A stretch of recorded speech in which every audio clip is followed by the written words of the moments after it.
నమస్తే, welcome to వీని studio. తెలంగాణలో ఎలక్షన్ ప్రశాంత వాతావరణంలో కూడింది. మార్పు కోరుకున్నట్టే ప్రజలు మార్పు తీర్పిచ్చారు. కాంగ్రెస్ ప్రభుత్వం అధికారంలో ఉంది. ప్రస్తుతం ఉద్యమకారుల పరిస్థితి ఎలా ఉంటుంది తెలంగాణలో చూసుకున్నట్టయితే వరంగల్ జిల్లాలో ఉద్యమకారులు ఎక్కువగా ఉంటారు. ఉద్యమకారు నేతృత్వంలో ఈసారి పార్లమెంట్ ఎలక్షన్లో పోటీ విధంగా ఉద్యమకారులు ముందుకు వస్తున్నారు. అదేవిధంగా ప్రస్తుతం మనతో పాటు మాజీ కార్పొరేటర్ జోరిక రమేష్ గారు ఉన్నారు. పార్లమెంట్ సెగ్మెంట్లో ఏ విధంగా ఉండబోతుంది, ఇప్పుడు కాంగ్రెస్ అధికారంలో ఉంది, ఇప్పుడు బీఆర్ఎస్ పార్టీని అధికారంలో తీసుకురావాలంటే ఎలాంటి వ్యూహాలు చేస్తారు, అంటే ఉద్యమకారులని గుర్తించిన తెలంగాణ పార్టీ ఈసారి ఏ విధంగా వ్యూహాత్మకంగా చేస్తుంది. గతంలో పార్లమెంటు సెగ్మెంట్ని కూడా ఒక ఉద్యమకారుడికి ఇచ్చి గెలిపించి 2 దఫాలుగా గెలిపిస్తుంది. ఈసారి మరో ఉద్యమకారుని తెర మీదకి తీసుకురావాలని ఆ అధికార పార్టీ అంటే బీఆర్ఎస్ పార్టీ ఆలోచిస్తుంది. ఆ ఆలోచనలో జోరిక రమేష్ వాదన కూడా కొంతవరకు చర్చాంశనీయమైంది. ప్రస్తుతం మనతో పాటు రమేష్ ఉన్నాడు. రమేష్ గారు నమస్తే అండి. నమస్తే. ఎలా ఉందండి? ఇప్పుడు కాంగ్రెస్ ప్రభుత్వం వచ్చింది. గత ఉద్యమ పార్టీని కాదని ప్రజలు కాంగ్రెస్ పట్టం కట్టారు. ఎలా చూస్తున్నారు ఈ రిజల్ట్ని? ఇప్పుడే కదా 30 రోజులు అవుతా ఉంది. డిసెంబర్ 3వ తారీఖున రిజల్ట్, దాదాపు 27 డేస్, అంటే ఈ రోజు వరకు ఇప్పుడే వాళ్ళు స్టార్ట్ అయ్యారు. ఇంకొక 6 నెలల వరకు అయితే వాళ్ళు అయితే మేమేమనుకున్నామంటే వాళ్ళు మేనిఫెస్టోలో పెట్టినట్టుగానే అన్ని ఏదైతే ఆ స్కీమ్స్ అన్ని ఇంప్లిమెంటేషన్ చేస్తారు కావచ్చు అనుకున్నాం. కానీ కాలయాపన చేయడానికే ఈ ప్రజాపాలన పేరుతోని ఇప్పుడు వచ్చేటువంటి లబ్ధిదారులకు పెన్షన్స్, మేము గతంలో ఆసరా పెన్షన్స్ ఏదైతే ముసలి వాళ్ళకి సంబంధించి 2,000 రూపాయలు ఇస్తా ఉన్నాం. వీళ్ళు అదనంగా పెంచి 4,000 ఇస్తామన్న వాళ్ళు ఆ వచ్చే వాళ్ళకే 2,000 అడిషనల్గా యాడ్ చేసి వాళ్ళ అకౌంట్లో వేస్తే అయిపో. గతంలో ఎన్నికల కోడ్ చేయబట్టి డిసెంబర్ నెల నవంబర్ నెలలో వాళ్ళ అకౌంట్లలో పెన్షన్ పడక ఆగినాయి. మళ్ళీ ఇప్పుడు ఈ నెల మంత్ ఎండింగ్కి వచ్చినాం కాబట్టి ఆ లబ్ధిదారులలో కూడా ఒక టెన్షన్ వాతావరణం. అరే ఏంది ఉన్న పెన్షన్లు కంటిన్యూ చేయకుండా మళ్ళీ కొత్తగా దరఖాస్తులు ఏందని చెప్పేసి కూడా చాలామంది వయసు పైబడినటువంటి వృద్ధులు చాలా ఇబ్బందులు పడుతూ ఉన్నారు. వాళ్ళకు వాళ్ళు క్వశ్చన్, అరే మళ్ళీ కొత్తగా అప్లికేషన్ ఏంది, మళ్ళీ వస్తుందా రాదా, వీళ్ళు ఇస్తాం పెంచుతాం అన్నోళ్ళు ఈ ఉన్నదానికే ఇంత కలిపి మాకు వేస్తే అయిపోవు అన్నటువంటి ఆలోచన కూడా పబ్లిక్లో వచ్చిందన్న. మేము అనుకుంటా ఉన్నాం ఏంటంటే వాళ్ళు కూడా గెలుస్తారని కూడా చాలా అభ్యర్థులు ఊహించలేదు. నేను కౌంటింగ్ ఏజెంట్గా ఉన్నాము. ఉమ్మడి ఏదైతే వరంగల్ హన్మకొండ జిల్లాలకు సంబంధించినటువంటి దాదాపు 5 నియోజకవర్గాల అన్ని రాజకీయ పార్టీల అభ్యర్థులు అయితే కౌంటింగ్ కేంద్రాలకు రావాలి కదా.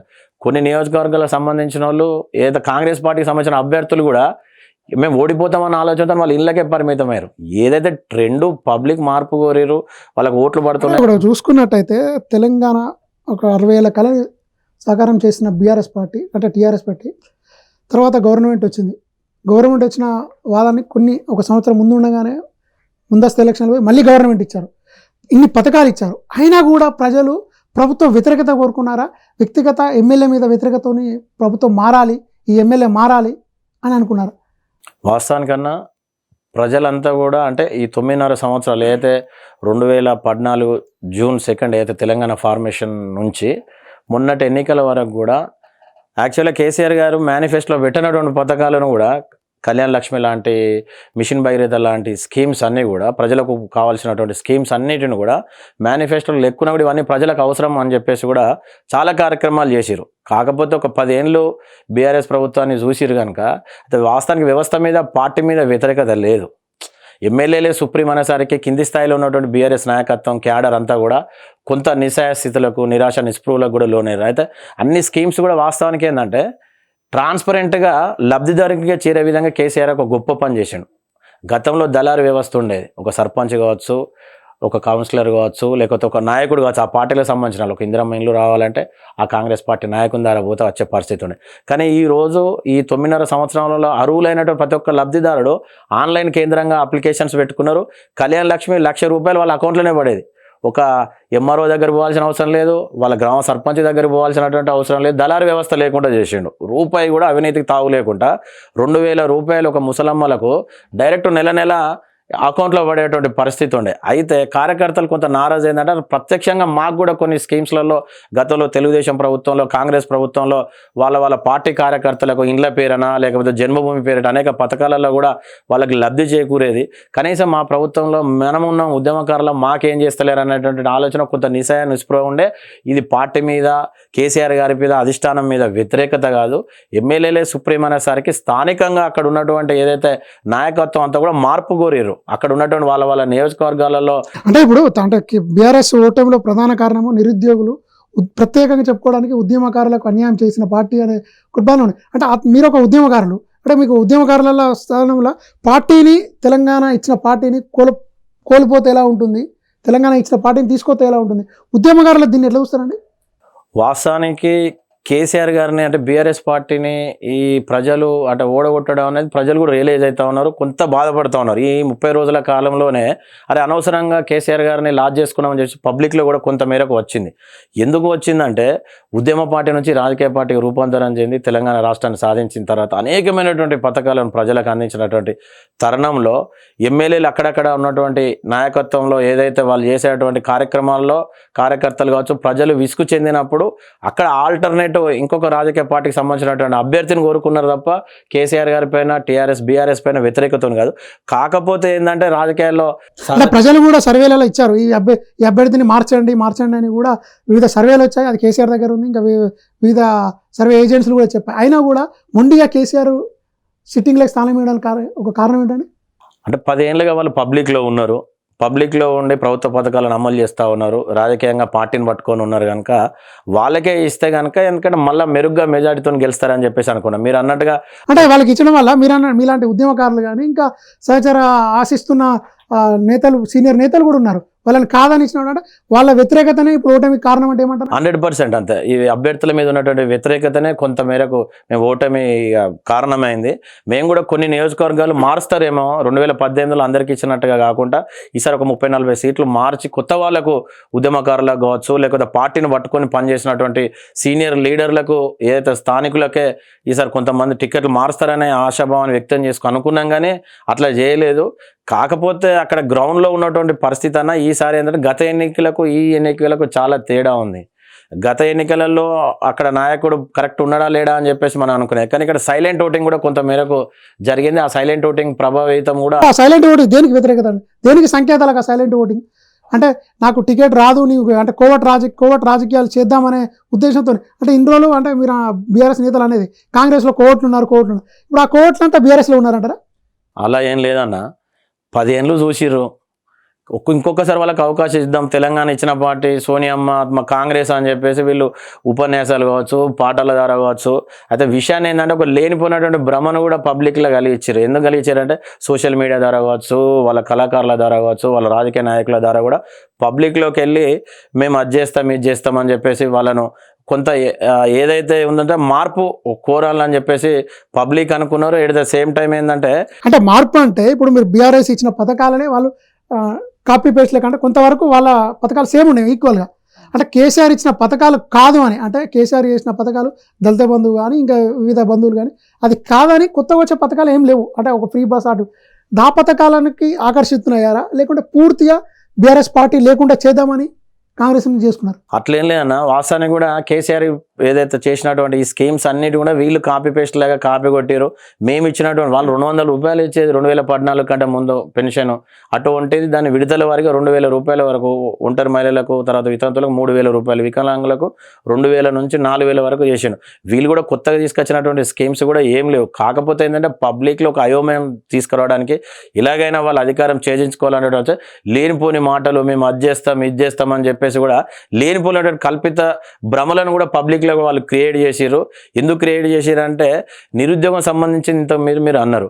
వాస్తవానికి చెప్తా ఉన్నామన్నా దాదాపు 2 లక్షలకు పైగా ఉద్యోగాలు ఈరోజు ఈ ఉమ్మడి ఏదైతే తెలంగాణ రాష్ట్రం 10 జిల్లాలు ఇప్పుడు మొత్తం 33 జిల్లాలలో రెండినాయి. ఎందుకు అంటే ఎడ్యుకేషన్ డిపార్ట్మెంట్స్ మొదలుకుంటే పోలీసు వ్యవస్థ కావచ్చు, ఏఈలు కావచ్చు, పబ్లిక్ సర్వీస్ కమిషన్ ద్వారా దాదాపు 40-50 వేల ఉద్యోగాలు కావచ్చు, డైరెక్ట్ రిక్రూట్మెంట్ డిస్ట్రిక్ట్ లెవెల్ కమిటీల నుంచి రిక్రూట్మెంట్ దాదాపు 2 లక్షలకు పైగా ప్రభుత్వ ఉద్యోగాలు ఇచ్చినాం కాదనిలేం.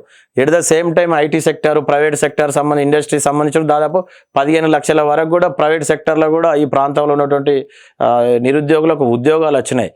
కాకపోతే ఏంటంటే మనకు ఉమ్మడి ఏదైతే అవిభక్త తెలంగాణ కంటే ముందు ఉన్నటువంటి ఉమ్మడి రాష్ట్రం నుంచి కూడా ఏంటంటే ఒక ట్రెండ్ వరుసగా 2 దఫాలు ఒక గవర్నమెంట్ ఒక పార్టీ ఫామ్ చేస్తే మళ్ళీ ఒక 10 years తర్వాత ఇంకొక పార్టీని ఆల్టర్నేట్ ప్రజలు ఎందుకంటే 10 ఏళ్ళు వీళ్ళని చూసి కొంత ఈసారి వేరేటోళ్ళకి ఇద్దామనేటువంటి ఆలోచన తప్ప కానీ కాంగ్రెస్ స్కీములకి ఏదో ఆకర్షితులయ్యి వాళ్ళు ఏదో చేస్తారు మాకు అని చెప్పేసి అట్లా మార్పు కోరుకున్నారని ఒక వేవ్ నడిచింది అంతే. ఎందుకంటే అట్లా అనుకుంటే హైదరాబాద్లో కేటీఆర్ గారు ఐటీ మినిస్టర్ చేసినటువంటి కార్యక్రమాలకు అసలు హైదరాబాద్ క్లీన్ స్వీప్ చేసినాం. ఎంఐఎం సంబంధించిన 7 సీట్లు తప్పితే గ్రేటర్ హైదరాబాదు రంగారెడ్డి సంబంధించింది 1-2 ఎల్బీ నగర్ తర్వాత ఆ సీట్లు తప్పితే మొత్తము హైదరాబాద్ రంగారెడ్డి జిల్లాలలో మొత్తం బీఆర్ఎస్కు సీట్లు వచ్చినాయి, ఎక్కువ సీట్లు. కాబట్టి ప్రజలు కొంత మార్పు కావాలనుకున్నారు, ఆ మార్పు చెందిరు. పార్టీ కాంగ్రెస్ పార్టీ అధికారంలోకి వచ్చి ఇప్పుడు రియలైజ్ అవుతా ఉన్నారు. ఎందుకంటే ఈ నెల రోజులలోనే అరే అనవసరంగా కేసీఆర్ను మేము దూరం చేసుకున్నామని చెప్పేసి కూడా పబ్లిక్లో చర్చ మొదలు. మరి కేసీఆర్ దూరం చేసుకున్న ప్రజలు కేసీఆర్ దగ్గర చేసుకోవాలంటే పార్లమెంట్ ఎలక్షన్స్ ఉన్నాయి. ఈ పార్లమెంట్ ఎలక్షన్ ఏ విధంగా చూస్తారు? అంటే అధికారం గతంలో కూడా బీఆర్ఎస్ అధికారంలో కాబట్టి పార్లమెంట్ సీట్లు పెరిగాయి, ఇది కాంగ్రెస్ అధికారం ఉంది, మరి బీఆర్ఎస్ పరిస్థితి ఎలా ఉండకూడదు? అన్న అధికారంలో ఉన్నటువంటి పార్టీకి ఎక్కువ సీట్లు వస్తాయనేది లేదు. గతంలో ఒక్క సీట్లు అయినటువంటి బీజేపీకి మొన్న 2019 పార్లమెంట్ ఎన్నికలలో ఎవరు ఊహించలే 4 పార్లమెంట్ స్థానాలు వాళ్ళు గెలిచిరు. ప్రస్తుతానికి తెలంగాణ రాష్ట్రంలో గవర్నమెంట్ సిట్టింగ్ గవర్నమెంట్ కాంగ్రెస్ ప్రభుత్వం ఉన్నది కనుక, కాంగ్రెస్ ప్రభుత్వం సంబంధం ఉన్నది కనుక పార్లమెంట్ స్థానాలు కాంగ్రెస్కి వస్తాయంటే అది తప్పు. ఎందుకంటే ప్రజలు ఆలోచిస్తూ ఉన్నారు. ఎందుకంటే సిట్టింగ్ గవర్నమెంట్ కాంగ్రెస్ ప్రభుత్వం ఉంది, మళ్ళీ ఎంపీ కాంగ్రెస్ సంబంధించిన ఎందుకు సెంట్రల్కి సంబంధించిన ఏదైతే పార్లమెంట్ పరిధిలో ఉన్నటువంటి వాళ్ళ ప్రజలకు కావాల్సినటువంటి మౌలిక సదుపాయాలు కావచ్చు, ఇష్యూస్ కావచ్చు, ప్రాజెక్టులు తీసుకురావాలంటే వీళ్ళు సొంత ప్రభుత్వం నుండి వీళ్ళు ఏం కొట్లాడతారు. కాబట్టి ఆల్టర్నేట్గా భారత రాష్ట్ర సమితికి సంబంధించినటువంటి, ఎందుకంటే ప్రజల్లో ఒకటి వచ్చేసింది, అరే మేము తప్పు చేసినాం, ఖచ్చితంగా ఈసారి బీఆర్ఎస్ మళ్ళీ కేసీఆర్ కావాలి జాతీయ స్థాయిలో అని చెప్పేసి ఆలోచన పబ్లిక్లో ఉన్నది కనుక నేను అనుకుంటా ఉన్నాను హైదరాబాద్ స్థానం మినహా మిగతా 16 స్థానాలలో దాదాపు 14 స్థానాల వరకు కూడా బీఆర్ఎస్ గెలిచే అవకాశం ఉందని. ఎందుకంటే ఉద్యమకారులు సంబంధించింది కావచ్చు, మహిళలు కావచ్చు, మొత్తం అన్ని మిగతా రాజకీయ పార్టీలకు సంబంధించిన ఒక చర్చ మొదలైంది. అరే బీఆర్ఎస్కు అసెంబ్లీలో మనం ఓట్లు వేయకుండా వాళ్ళను తక్కువ స్థానాలకే పరిమితం చేసినాం, కానీ మళ్ళీ ఒకసారి పార్లమెంటుకు మనం పంపించి ఏదైతే జాతీయ స్థాయిలో బీఆర్ఎస్ ప్రభావాన్ని కావచ్చు, ఏదైతే రావాల్సినటువంటి నిధులు కూడా తీసుకురావడానికి బీఆర్ఎస్ గతంలో కొట్లాడింది, ఆ రకం కృషి చేస్తుంది, బీఆర్ఎస్ఏ రావాలని చెప్పేసి కూడా పబ్లిక్ అనుకుంటా ఉన్నారు. రైట్. గతంలో మీరు కార్పొరేటర్గా పనిచేసిన ఉమ్మడి అంటే గ్రేటర్ వరంగల్లో గ్రేటర్ స్మార్ట్ సిటీ అనే ఒక నినాదం అనేది బాగున్నది. ఆ స్మార్ట్ సిటీ అనే కళ నెరవేరిందంటారా? మీరు ఒక మాజీ కార్పొరేటర్గా మీరు భాగస్వామ్యం అయ్యారు, దాని ఆకాంక్ష నెరవేరిందంటారు? అంటే పూర్తి స్థాయిలో కాలేదన్న. అయితే ఇక్కడ ఇంకొకటి ఏందన్నా, స్మార్ట్ సిటీ పథకం అనేది కేంద్ర ప్రభుత్వం రాష్ట్ర ప్రభుత్వం సంబంధించినటువంటి మార్జిన్ అమౌంట్ వాళ్ళు కొంత ఇస్తే రాష్ట్ర ప్రభుత్వం నుంచి కొంత మన షేర్ కూడా ఇవ్వాలి. అనుకున్న స్థాయిలో అప్పుడున్నటువంటి పరిస్థితుల్లో కరోనా నేపథ్యం తర్వాత అనుకున్న స్థాయిలో కేంద్ర ప్రభుత్వం స్మార్ట్ సిటీ గ్రాంట్స్ సంబంధించి సరైన సమయంలో విడుదల చేయకపోవడం. అయితే స్మార్ట్ సిటీ అంటే కూడా ఒకటి మనం అర్థం చేసుకోవాల్సింది ఏంటంటే నగరం మొత్తానికి వర్తించదన్న. దానికి సంబంధించిన విధి విధానాలలో ఒక 10 lakhs పాపులేషనా, లేకపోతే ఒక 10 డివిజన్లా, లేకపోతే గింత ఏరియాకి సంబంధించింది ఆ ఏరియా సంబంధించే అన్ని రకాలుగా డెవలప్మెంట్ చేయాలనేటువంటి అది ఆ స్మార్ట్ సిటీ పథకంలో ఉంటుందన్న. ఈ వాస్తవానికి కూడా గ్రేటర్ వరంగల్లో స్మార్ట్ సిటీ కాకుండా డైరెక్ట్ ముఖ్యమంత్రి గారు సీఎం అష్యూరెన్స్ కేసీఆర్ గారు డైరెక్ట్ సంవత్సరానికి 300 కోట్ల చొప్పున 3 సంవత్సరాలు కొంత లేట్ అయినాయి, కానీ ఆ నిధులు రావడంతోనే నాకు తెలిసి. ఎందుకంటే మేము లాస్ట్ గుండ ప్రకాష్ గారు మేయర్గా ఉన్నప్పుడు ఒక్కొక్క కార్పొరేటర్ దాదాపు 2 సంవత్సరాలలో అభివృద్ధి నిధులు వాళ్ళ డివిజన్లలో వార్డులలో దాదాపు 100 కోట్ల వరకు కూడా మా డివిజన్లలో అభివృద్ధి నిధులు తీసుకుపోయి మేము పనిచేసినామన్న. ఈ స్మార్ట్ సిటీ నుంచి కేంద్ర ప్రభుత్వం నుంచి కొంతమేరకే ఏదైతే బడ్జెట్ వచ్చిందో తప్ప మిగతాదంతా కూడా నేరుగా తెలంగాణ రాష్ట్రం నుంచి మున్సిపల్ శాఖ మంత్రి కేటీఆర్ గారి నేతృత్వంలోనే గ్రేటర్ వరంగల్ అభివృద్ధి చెందిందని అనుకుంటాను. చూసుకున్నాడు అయితే గతంలో కూడా వరదలు వస్తే ఎన్నివేలేం కదా, వరంగల్లో ఒక సముద్ర నగరంగా ఊరగాళ్ళు కన్నీరు పెట్టుకునే నగరంగా అయిపోయింది. ఎందుకంటే కారణం ఏంటంటే అంటే నాలాలు కానీ ఇంకా కబ్జా. ఎందుకంటే వాస్తవానికి ఏంటంటే బీఆర్ఎస్లో ఎక్కువ శాతం కబ్జా నేతలు ఎక్కువ ఉన్నారని బలమైన వాదం. అంటే ఉమ్మడి ట్రై సిటీలో కూడా చూసుకున్నట్టయితే ఈ వాదమే ఈ ఎలక్షన్లో పనిచేసిందని ఒక వార్త ఉంది అన్న. గతంలో వరంగల్ నగరం 2016లో గ్రేటర్ వరంగల్ అయింది, అంతకుముందు మున్సిపాలిటీ, అంతకుముందుకు ఏదో సంబంధించిన చిన్న పురపాలక సంఘం. ఎందుకంటే 50-60 సంవత్సరాల క్రితం వరంగల్ హన్మకొండ ఈ కాజిపేట ప్రాంతం ఎట్లుండేది, ఇప్పుడు రోజువారీగా ఏదైతే ప్రజల జీవన శైలి మారుతున్నటువంటి సందర్భంలో పల్లెల నుంచి పట్టణాలకు వలస వచ్చి ఉద్యోగరీత్యా ఉపాధి అవకాశాల రీత్యా గతంలో 4-5 లక్షలు ఉన్నటువంటి జనాభా ఇవాళ 12 లక్షల వరకు, 10 లక్షల నుంచి 12 లక్షల వరకు ఈ వరంగల్ మహానగరం అంత జనాభాకు విస్తరించుకొని ఉన్నది. కొన్ని కాలనీలు ఎక్స్టెన్షనే మొత్తం ఔటర్ రింగ్ రోడ్ వరకు కూడా ఈరోజు కాలనీస్ గ్రేటర్ వరంగల్ విస్తరించి ఉన్నది. అప్పుడున్నటువంటి జనాభా, అప్పుడున్నటువంటి మౌలిక సదుపాయాలు, అప్పుడున్నటువంటి అవసరాలకు అనుగుణంగా అప్పుడు ఏర్పాట్లు చేసుకున్నారు, అభివృద్ధి పనులు కూడా జరిగినాయి. అయితే రోజు వారిగా జీవన ప్రమాణాలు పెరుగుతున్న కొద్దీ జనమంతా కూడా సిటీలో వచ్చి నగరంలో ఉద్యోగరీత్యా వచ్చి సెటిల్ అవుతున్న విద్యార్థులు ఏదైతే చదువు కోసం వచ్చి సెటిల్ అవుతున్నటువంటి తరుణంలో ఫ్యామిలీస్ అంతా కూడా వందల కొద్ది వేల కొద్ది ఈ నగరంలో కొత్త ఇండ్లు కట్టుకున్నటువంటి తరుణంలో ఏం జరిగిందని అంటే, మీరు అన్నట్టుగా వాస్తవానికి ఇక్కడ ఒక కామెంట్ ఏంటంటే వాళ్ళని ఏదో బదనం చేయాలి అంటే బీఆర్ఎస్ నాయకులు అధికారంలో ఉన్నారు కాబట్టి మళ్ళీ తిరిగి వాళ్ళు మనల్ని ఏమనలేరు అన్న ఆలోచనతోనే ఆ ఎమ్మెల్యే బీఆర్ఎస్ సంబంధించిన ఎమ్మెల్యే కబ్జా కోర్ అని ఉత్తగానే పబ్లిక్లా వాళ్ళు మైలేజ్ పొందడం కోసం మిగతా రాజకీయ పార్టీలు ప్రతిపక్ష రాజకీయ పార్టీలు బీఆర్ఎస్ మీద బురద జల్లే ప్రయత్నం చేసారు కనుక. ఎందుకంటే మేము చూసినాం, మేము ఉన్న టైంలోన భారతదేశంలోనే అత్యధిక వర్షపాతం గ్రేటర్ వరంగల్లో నమోదైందన్న. ఏదైతే భారతదేశానికి సంబంధించినటువంటి వాతావరణ శాఖ చెప్పినట్టుగా అసలు విపరీతమైనటువంటి భారీ వర్షాలు అప్పుడు కురవడం వల్ల ఏదైతే లోతట్టు ప్రాంతాలన్నీ కూడా జలమయమైనవి.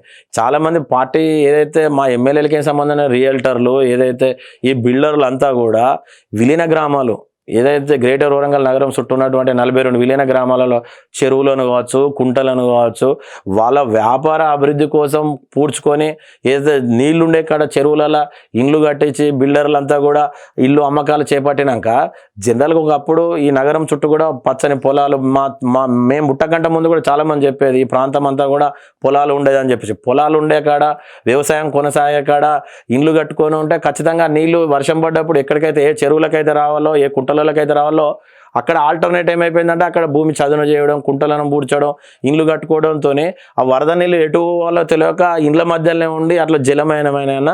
వాస్తవానికి ఏంటంటే ప్రకృతి విపత్తుతో ఏర్పడిన వాటికి కూడా బీఆర్ఎస్ ప్రభుత్వం బదనం అయిపోయింది. ఎందుకు బదనమైందంటే అటు గ్రేటర్ హైదరాబాద్ కావచ్చు, గ్రేటర్ వరంగల్ కావచ్చు, విపత్తు ప్రకృతి ఏదైతే అకాల వర్షాలతో వచ్చేసరికి ఒక 2-3 రోజులు కంటిన్యూషన్ వర్షాలు రావడంతోనే ప్రభుత్వం ఏదైతే ఉన్నారో అధికార సంబంధించినటువంటి పార్టీ నాయకత్వం కూడా అరే వీళ్ళే దానికి కారణం, ప్రకృతికి సంబంధించినటువంటి విపత్తుకు కూడా వీళ్ళే కారణం అనే విధంగా ప్రజలు ఆలోచించారన్న. అట్లాగానే రైట్, తెలంగాణ ఉద్యమకారులకు తెలంగాణ బలం, తెలంగాణకు నినాదం, ఆ నినాదంతోనే తెలంగాణ సాధించారు. తెలంగాణ గవర్నమెంట్ 2 సార్లు గవర్నమెంట్ తెచ్చారు. ఆ నినాదం పోయిన తర్వాత ఆ నినాదం బలం పోయింది, బలహీనత అయిపోయారు. ఇప్పుడు ఆ నినాదం కూడా లేదు. ఇప్పుడు రానున్న ఎలక్షన్స్, నెక్స్ట్ రాజకీయ భవిష్యత్తు ఉద్యమకారులు కానీ ఉద్యమ పార్టీల నేతలు కానీ ఎలా ఉండబోతుంది? 100% అన్న బలహీనమేం కాలే. రేపు బీఆర్ఎస్ పార్టీకి అక్కడ చూసుకున్నాం కదా, ఒక ప్రాంతీయ మనం తెలుసుకుంది, మన పార్టీయే ప్రాంతీయ పార్టీ, మన కొట్లాటనే ప్రాంతీయం కోసం, ప్రత్యేక దానికోసం. ఆ ప్రాంతీయం కాదని పోయిన తరుణంతోనే ఈ రిజల్ట్ చూపెట్టారు ప్రజలు. నెక్స్ట్ రానున్న రోజుల్లో రాజకీయం ఎలా ఉండబోతుంది? మరో ఉద్యమకారులు ఏకమై మరొక ఉద్యమ పార్టీ సృష్టిస్తారా తెలంగాణలో? ఎందుకంటే ఇప్పుడు నేషనల్ వైజ్ పార్టీలు తెలంగాణ గతంలో చూసినట్టు ఇప్పుడు అనుకుంటున్నట్టు తెలంగాణ మళ్ళీ నేషనల్ పార్టీల చేతిలోకి వెళ్ళిపోయింది. దాన్ని ఏ విధంగా చూస్తారు? విషయం ఏంటంటే భవిష్యత్తు కంటే ముందు ఇప్పుడు గతంలో కూడా ఆలోచించాలి. ఎందుకంటే వాసాన్ కేసీఆర్ గారు కూడా మామూలు ఉద్యమకారులను కూడా గుర్తింపించారన్న. ఉస్మానియా యూనివర్సిటీకి సంబంధించినటువంటి వాళ్ళను పార్లమెంటు పంపారు, అసెంబ్లీకి పంపారు. కాకతీయ యూనివర్సిటీ నుంచి నాకు కార్పొరేటర్గా అవకాశం వచ్చింది. 100 మంది కార్పొరేషన్ చైర్మన్లు అయ్యారు, ఎంపీపీలు అయ్యారు, జెడ్పీడీసీలు అయ్యారు, ఉద్యమ ఆకాంక్షలు. కాకపోతే 100కు 100% ఉద్యమకారులు సంతృప్తి చెందిలా అంటే చెందలేదు. ఎందుకంటే ఎవరైనా కూడా 100కు 100% సంతృప్తి చెందలేదు. రానటువంటి మిగిలిపోయినటువంటి చాలామంది ఉండొచ్చు, వాళ్ళు ఎలాగో విమర్శ చేస్తారు. అయితే అక్కడ ఏదైతే ఉద్యమకారులకు సంబంధించినంత కూడా బలహీన పడిందని మేము అనుకోవట్లేదు. ఎందుకంటే అసలు మేము తెలంగాణ రాష్ట్రం రావాలని కొట్లాడిన వాళ్ళం. అసలు ఇంత మంచి అవకాశం మేము విద్యార్థులుగా యువకులుగా ఉన్నప్పుడే తెలంగాణ రాష్ట్రం సాధించడం అనేటువంటి ఫీల్ ఏదైతే ఉందో అది జీవితాంతం కూడా ఉద్యమకారులకు ఉంటుందన్న. మేము కూడా అనుకునేది ఉద్యమకారుల ఆకాంక్షలకు అనుగుణంగా ఈ పార్టీ పనిచేయకపోతే ఖచ్చితంగా మళ్ళీ ఉద్యమకారులంతా కూడా పోరుబాట, ఈ ప్రభుత్వానికి వ్యతిరేకంగా పోరుబాట చేస్తారు. ఖచ్చితంగా ఏదైతే ప్రజలకు కావాల్సినటువంటి హక్కుల కోసం అయితే మళ్ళీ మా ఉద్యమకారులంతా కూడా పోరాటాలు చేయడానికి కూడా మేము సిద్ధంగా ఉన్నాం. మేము కూడా అప్పీల్ చేసేది ఏంటంటే మా బీఆర్ఎస్ పార్టీకి కూడా మేము అప్పీల్ చేసేది అంటే పాత అభ్యర్థుల సంబంధించిన పబ్లిక్లో వ్యతిరేకత ఉంది, వారికి అవకాశాలు ఇచ్చారు. ఒక్కొక్కరికి 2-3 సార్లు పార్లమెంట్ సభ్యులుగా ఎమ్మెల్యేలుగా అవకాశం ఇచ్చారు. మొన్ననే బెస్ట్ ఎగ్జాంపుల్ ఎమ్మెల్యే ఎన్నికలలో లక్షల మెజార్టీతో గెలిచిన వాళ్ళు కూడా ఓటమి పాలయ్యారు. కనుక కొత్త వాళ్ళకు ఒక యువ నాయకత్వానికి రేపు భవిష్యత్తు పార్టీ గట్టిగా పట్టుకొని కింది స్థాయి నుంచి విద్యార్థి దశ నుంచి ఈరోజు పార్టీని పట్టుకొని ఉన్నటువంటి వాళ్ళకు కనుక మనం టిక్కెట్లు ఇచ్చినట్లయితే ఒక 30-40 సంవత్సరాలు ఈ ప్రాంతంలో బీఆర్ఎస్ పార్టీని బతికిస్తారన్న ఆలోచనతోనే మేము కూడా టిక్కెట్లు అడగడం జరుగుతూ ఉందన్న. ఇంకొక వాస్తవ విషయం ఏంటంటే కాంగ్రెస్ పార్టీ కనుక నిజంగా చిత్తశుద్ధి నిరూపించుకోవాలనుకుంటే వాళ్ళు పార్టీలకు సంబంధం లేకుండా అన్ని రాజకీయ పార్టీలు సకల జనుల సమ్మెలో ఇంట్లో ఉన్నట్టు ముసలమ్మ కూడా బతుకమ్మ పట్టుకొని వచ్చి రోడ్ల మీదకి వచ్చి తెలంగాణ రావాలని చెప్పేసి వాళ్ళ ఆకాంక్షను తెలంగాణ రాష్ట్రం కోసం కొట్లాడిరు. అయితే మేమేమంటా ఉన్నామంటే కుల మతాలకు అతీతంగా రాజకీయ పార్టీలకు అతీతంగా ఎవరైతే ఉద్యమం చేసిరో వాళ్ళందరినీ కూడా ఉద్యమకారులుగా ఈ ప్రభుత్వం గుర్తించి వాళ్ళు ఏదైతే ఇప్పుడు ప్రజాపాలనలో దరఖాస్తులు తీసుకుంటా ఉన్నారో ఆ తీసుకున్నటువంటి కాగితాలు పక్కకు పెట్టకుండా వాళ్ళ చిత్తశుద్ధి నిరూపించుకోవడానికి ఆచరణాత్మకంగా ఏదైతే ఉద్యమకారులకు సంబంధించిన 250 గజాల స్థలం కావచ్చు ఇతరత్ర, ఎందుకంటే ఛత్తీస్గఢ్ జార్ఖండ్ ప్రభుత్వాలు అక్కడ ఉద్యమకారులకు ఒక 5% రిజర్వేషన్ కోటా ఉంది. ఏదైతే ఉద్యోగాలలో 5% రిజర్వేషన్ కావచ్చు, ప్రభుత్వ పథకాలలో 5% రిజర్వేషన్ క్రైటీరియా కావచ్చు పెట్టింది. ఆ రకంగా కూడా ఈ రేవంత్ రెడ్డి గారు సర్కారు చేస్తే బాగుంటుంది అని చెప్పేసి అనుకుంటా ఉన్నాం. రైట్. ఇప్పుడు చూసుకున్నట్టయితే ఓవరాల్గా ఉమ్మడి వరంగల్ పార్లమెంట్ సెగ్మెంట్లో నాకు తెలిసి ఒకటే బీఆర్ఎస్ గెలిచింది అనుకుంటా, మిగతా పార్లమెంట్ అంతా కాంగ్రెస్. ఇప్పుడు ఏ విధంగా బీఆర్ఎస్ పార్టీ లీడ్ అయిపోతుంది? దాదాపు నాకు తెలిసిన అంచనా ప్రకారం ఒక 2-3 లక్షల ఓట్ల మెజార్టీతో ఉన్నారు వాళ్ళు. దీన్ని ఎట్లా క్లాస్ చేస్తారు అన్న? అసెంబ్లీ ఎన్నికలకు పార్లమెంట్ ఎన్నికలకు 100% వ్యత్యాసం ఉంది. ఏదైతే వరంగల్ లోక్సభ పార్లమెంటు పరిధిలో వరంగల్ తూర్పు నియోజకవర్గం అసెంబ్లీ, పశ్చిమ పరకాల, స్టేషన్ గన్పూర్, భూపాలపల్లి, ఏదైతే పాలకుర్తి, ఈ స్టేషన్ గన్పూర్ 7 అసెంబ్లీ నియోజకవర్గాలలో మీరు అన్నట్టు 6 అసెంబ్లీ నియోజకవర్గాలు కాంగ్రెస్ పార్టీ ఎమ్మెల్యేలు ఉన్నారు. ఒక మా స్టేషన్ గన్పూర్ పెద్దలు కడియం శ్రీహరి గారు ఎమ్మెల్యేగా వాళ్ళు గెలవడం జరిగింది. అయినా అక్కడ వాళ్ళ 6 సిట్టింగ్ కాంగ్రెస్ ఉన్నంత మాత్రాన వాళ్ళకే కోట్లు పడతాయి అన్నది లేదన్న. ప్రజలు కూడా ఆలోచిస్తారు. సొంత ఏదైతే అధికారంలో ఉన్నటువంటి ప్రభుత్వం వాళ్ళు గెలిస్తే పార్లమెంట్ పోయి వాళ్ళు చేసేది ఏం లేదు. విపక్షంలో ఉన్నటువంటి బీఆర్ఎస్ వాళ్ళని కనుక గెలిపించినట్లయితే రాష్ట్ర ప్రభుత్వం మీద ఫైట్ చేసి అయినా ప్రజలకు కావాల్సినటువంటి ఆ హక్కుల కోసం వీళ్ళు పోరాటం చేస్తారన్న ఆలోచనతోనే బీఆర్ఎస్ ఎంపీ స్థానాలనే గెలిపిస్తారని చెప్పేసి కూడా మేము అనుకుంటాం. బీఆర్ఎస్ బీజేపీ ఇద్దరు దోస్తీలే, ఢిల్లీలో దోస్తీ గల్లీలో ఫైట్ అనే నినాదం కాంగ్రెస్ వాడుకుంది, ప్రభుత్వం తెచ్చుకుంది. ఇప్పుడు పార్లమెంట్లో ఏ విధంగా ఉండబోతుంది అన్న? బీఆర్ఎస్ పార్టీని బీజేపీ వాళ్ళు కాంగ్రెస్ బీఆర్ఎస్ ఒక్కటే ములాఖాత్ అని వాళ్ళు విమర్శిస్తారు వాళ్ళ రాజకీయ స్వార్థ ప్రయోజనాల కోసం. కాంగ్రెస్ వాళ్ళు ఏమంటారు, బీజేపీ బీఆర్ఎస్ ఒక్కటే అని వాళ్ళు అంటారు. మొన్నటి ఎన్నికలలో చూసినాం కదా, నిజంగానే మేము కనుక వాళ్ళతోనే అండర్స్టాండింగ్ ఉండేది ఉంటే వాళ్ళు 8 సీట్లు గెలవబో దాదాపు 20 నియోజకవర్గాలలో వాళ్ళు 2వ స్థానంలో ఉన్నారు. కాబట్టి ఇదంతా వాళ్ళ రాజకీయ ఎత్తుగడలో భాగంగా వాళ్ళు బీఆర్ఎస్ పార్టీని బదనం చేయాలనే ఆలోచనతోనే వాళ్ళు విమర్శిస్తూ ఉన్నారు. కనుక ఏ రోజుకైనా కూడా ఈ దేశంలో కాంగ్రెస్ పార్టీకి బీజేపీ పార్టీకి ప్రత్యామ్నాయం కేసీఆర్ గారి నాయకత్వంలో భారత రాష్ట్ర సమితే ఇప్పటికే మహారాష్ట్రలో కావచ్చు ఇతర రాష్ట్రాలలో కూడా బీఆర్ఎస్ పార్టీ కార్యకలాపాలు ఉమ్మడి ఆంధ్రప్రదేశ్ మన ఇప్పుడు ఏదైతే ఆంధ్రప్రదేశ్ రాష్ట్రంలో కావచ్చు అక్కడ రాష్ట్ర కమిటీ కూడా ఉన్నది. మిగతా రాష్ట్రాలలో కూడా దక్షిణాది రాష్ట్రాలలో కూడా బీఆర్ఎస్ కార్యకలాపాలు కొనసాగుతూ ఉన్నాయి. ఏది ఏమైనా కూడా ఈ భారతదేశానికి కాంగ్రెస్కు బీజేపీ ప్రత్యామ్నాయంగా కేసీఆర్ గారి నాయకత్వంలో భారత రాష్ట్ర సమితి ఉంటుంది. తెలంగాణ రాష్ట్రం కాకుండా మిగతా రాష్ట్రాలలో కూడా ఈసారి బీఆర్ఎస్ పార్టీ ఎంపీ సంబంధించిన వాళ్ళు మహారాష్ట్రలో కూడా గెలుస్తూ ఉన్నారు అన్న. రైట్. ఫైనల్గా ఇప్పుడు కేసీఆర్ చూసుకున్నట్టే ఉమ్మడి వరంగల్ జిల్లా వరంగల్ పార్లమెంట్ సంబంధించి ఒక ఉద్యమకారుని ఇచ్చారు. ఈసారి ఉద్యమకారుడు కాకుండా ఒక బలమైన నేతని, ఆర్థికంగా ఎదిగిన నేతని చూసుకుంటే ఉద్యమకారుల పరిస్థితి అంటే జోర్గా రమేష్ కూడా ప్రయత్నం చేస్తున్నారు. జోర్గా రమేష్ విషయంకి వచ్చేసరికి ఒక ఉద్యమకారుడు ఒక యూనివర్సిటీ స్టూడెంట్ ఆర్గనైజేషన్లో పనిచేసిన వ్యక్తికి అవకాశం ఇచ్చే ఛాన్స్ ఉంటుంది బీఆర్ఎస్ నుంచి? 100% ఇస్తారని చెప్పేసి మేము అనుకుంటా ఉన్నామన్నా. ఇక్కడ బలమైనటువంటి ఆర్థికంగా ఉన్నటువంటి నాయకులను తీసుకొస్తే ఇక్కడ ప్రజలు యాక్సెప్ట్ చేస్తలేరన్న. మనం చూసినాం మొన్నటి ఎన్నికలలో దాదాపు 1,00,000 ఓట్లతో గెలిచినటువంటి వర్ధన్నపేట మా ఎమ్మెల్యే అభ్యర్థి రమేష్ అన్న కావచ్చు, సీనియర్ ఉద్దండుడు ఎర్రబెల్లి దయాకర్ రావు గారు కావచ్చు, చాలామంది ఏమైనా ధర్మారెడ్డి గారు కావచ్చు, వీళ్ళంతా కూడా కాంగ్రెస్ పార్టీ సామాన్యులు వాళ్ళకి టికెట్లు ఇచ్చింది, కొంతమంది ఆర్థికంగా ఉన్న వాళ్ళు వాళ్ళకి టికెట్లు ఇచ్చింది. వాళ్ళ వ్యక్తులను చూసో ఏదో వాళ్ళ ఆర్థిక వనరులను చూసి ఈ పబ్లిక్ కాంగ్రెస్ పార్టీ వైపు పోలేదన్న. మా అభ్యర్థుల మీద ఉన్నటువంటి వ్యతిరేకతని వాళ్ళకి ఆల్టర్నేటివ్ ఆ అభ్యర్థి ఎవరో కూడా తెలియకున్నా కూడా ఆ అభ్యర్థులకు ఓట్లేసి గెలిపించారు. డబ్బు అనేది శాశ్వతంగా ఆర్థిక వనరులు అనేటువంటి మొన్నటి వరకు రాజకీయాలలో అవే ఇంపార్టెన్స్ అని అనుకున్నాం. కానీ మొన్నటి ఎన్నికలలో చూసినామన్నా చాలా మంది కామన్ మ్యాన్ కూడా ఖానాపూర్ లాంటి కాడ 100% ఉద్యమకారులు అందరికి కూడా కేసీఆర్ గారు, కేటీఆర్ గారు. ఎందుకంటే కేసీఆర్ గారి ప్రసంగాలేనే స్ఫూర్తిదాయకంగా మేము ఉద్యమంలో వారి ప్రసంగాలేనే ఈరోజు యూనివర్సిటీ స్థాయిలో ఉద్యమాలు చేసినాం, జేఏసీలు పెట్టినాము. వారిని యూనివర్సిటీకి తీసుకొచ్చి కూడా పెద్ద ఎత్తున ఆ రోజు ఏదైతే నవంబర్ 29, 2009 కేసీఆర్ గారు దీక్ష ఆమరణ కూర్చున్న అప్పటికంటే ముందే మేము 10 రోజుల ముందే యూనివర్సిటీకి తీసుకొచ్చి వారిని సమావేశం ఏర్పాటు చేసినాం. వారి ప్రసంగాలతోనే మేము స్ఫూర్తిదాయకంగా నాయకులు ఏదినంగా అంటే మా గాడ్ ఫాదర్ అంటేనే కల్వకుంట్ల చంద్రశేఖరరావు గారు, ఏదైతే మా యూత్ ఐకాన్ ఏదైతే కల్వకుంట్ల తారక రామారావు గారు, హరీష్ రావు లాంటి, ఎందుకంటే మేము నిరంతరం తెలంగాణ రాష్ట్రం కోసం వాళ్ళ స్పీచ్లు వింటూ వాళ్ళని చూస్తూ పెరిగినాం కనుక వాళ్ళ నాయకత్వమే మాకు అధిష్టానం, మా గాడ్ ఫాదర్ అని చెప్పేసి మేము అనుకుంటా ఉన్నాం. ఎందుకు అనుకుంటా ఉన్నామంటే ఆర్థిక వనరులే అనేది సమస్య కాదు. ఎందుకంటే ఉస్మానియా యూనివర్సిటీకి సంబంధించినటువంటి సోదరుని ఒక 100,000 కోట్లు ఉన్నటువంటి వివేక్ మీద పెద్దపల్లిలో పోటీ చేయించి అసలు గెలుస్తారని ఎవరన్నా అనుకున్నారా? దాదాపు 2 లక్షల మెజార్టీతోనే పార్లమెంటుకు పోయిరనా. చెన్నూరులో వాళ్ళు గెలిచింది. గ్యాదర్ కిషోర్ గారు ఉద్యమకారుడు, తుంగతుర్తిలో వాళ్ళు గెలవడం జరిగింది. చాలామంది ఉద్యమకారులు అసెంబ్లీలో టికెట్లు ఇచ్చి, పార్లమెంటు టికెట్లు ఇచ్చి, కార్పొరేషన్ చైర్మన్లు ఇచ్చి బీఆర్ఎస్ పార్టీ ఉద్యమకారులను సముచిత గౌరవం కల్పించిందన్న.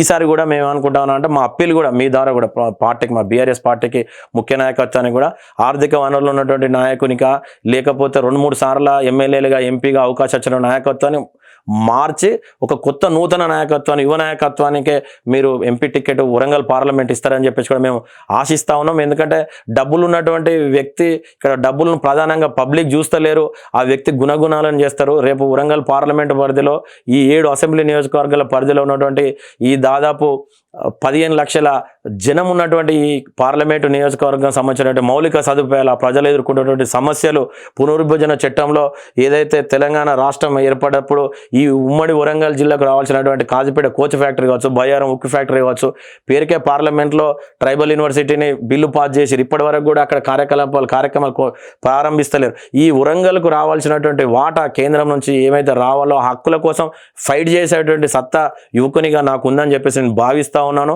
మాట్లాడగలుగుతాము, ఏదైతే ఒక సమస్య పట్ల స్పష్టంగా అర్థం చేసుకొని కూడా వివరించగలుగుతాం, ఆ సమస్యను పరిష్కరించడానికి కూడా మేము ప్రయత్నం కూడా చేయగలుగుతాం. కనుక ఏది పైసలు ఉన్నా లేకున్నా ఈరోజు కార్పొరేటర్గా బీఆర్ఎస్ పార్టీ మమ్మల్ని చేయడం జరిగింది. రేపు ఎంపీగా కూడా బీఆర్ఎస్ పార్టీ మాకు బీఫామ్ ఇచ్చి నన్ను గెలిపించుకుంటుందని చెప్పి ఆలోచన కూడా మేము అనుకుంటా ఉన్నాం. ప్రధానంగా ఏంటంటే డబ్బు అనేది శాశ్వతం కాదు, ఇంపార్టెంట్ కాదు. పబ్లిక్లో ఏదైతే పనిచేసేటువంటి నాయకుడు కరెక్ట్గా పనిచేస్తాడా లేదా, ఏ పార్టీ రూలింగ్గా ప్రతిపక్షం అని చెప్పేసి పబ్లిక్ చూడరు. మన కోసం కొట్లాడుతాడు యువ నాయకుడు అని చెప్పేసి. ఎందుకంటే కార్పొరేటర్కి 5 సంవత్సరాలు మేము ఏమేమి చేసినాం అనేది ప్రజలకు తెలుసు కనుక రేపు పార్లమెంట్ వరంగల్ ఎంపీగా అవకాశం ఇస్తే కూడా జోరిక రమేష్ అనేటువంటి వ్యక్తి బాగా పనిచేస్తాడని చెప్పేసి కూడా పబ్లిక్లో ఉన్నది కనుక నన్ను ఖచ్చితంగా మిగతా రాజకీయ పార్టీల కంటే ఎక్కువ మెరుగ్గా గెలిపించుకునేటువంటి అవకాశం ఉంటుందని చెప్పేసి నేను అనుకుంటా ఉన్నాను. రైట్, ఇది ఈరోజు లీడర్ టైం. అయితే ఏళ్లకు తెలంగాణ పార్టీని ప్రజలు మళ్ళొకసారి గుర్తిస్తారు. ఎందుకంటే కాంగ్రెస్ ప్రభుత్వం అధికారంలో ఉన్నా కూడా సెంట్రల్లో కొట్లాడే సత్తా దమ్ము ఒక ఉద్యమ నాయకులుగా ఉన్నది. ఆ ఉద్యమ నాయకుల పేరులో వరంగల్ పార్లమెంట్లో కేసీఆర్ దృష్టిలో ఒక ఉద్యమ నాయకుడి పేరు నా పేరే ఉందని రమేష్ గారు అంటున్నారు. ఒక అవకాశం ఇస్తే వరంగల్ పార్లమెంటుని ఏ విధంగా అభివృద్ధి చేస్తాను, వివిధ నియోజకవర్గాలు, ఏ నియోజకవర్గంలో పార్టీ బలహీనతంగా ఉన్నా, గెలవచ్చినా గెలవకున్నా కూడా ప్రజల మద్దతు ఉంటుంది, యూనివర్సిటీ మద్దతు ఉంది, స్టూడెంట్ మద్దతు ఉన్నాయి. నాకు ఎట్టి పరిస్థితుల్లో వరంగల్ పార్లమెంట్కి పోటీ చేస్తానని అంటున్నారు రమేష్ గారు. ఇది ఈరోజు లీడర్ టైం. మరో లీడర్ టైంతో మళ్ళీ కలుద్దాం. కీప్ వాచ్ విని స్టూడియో.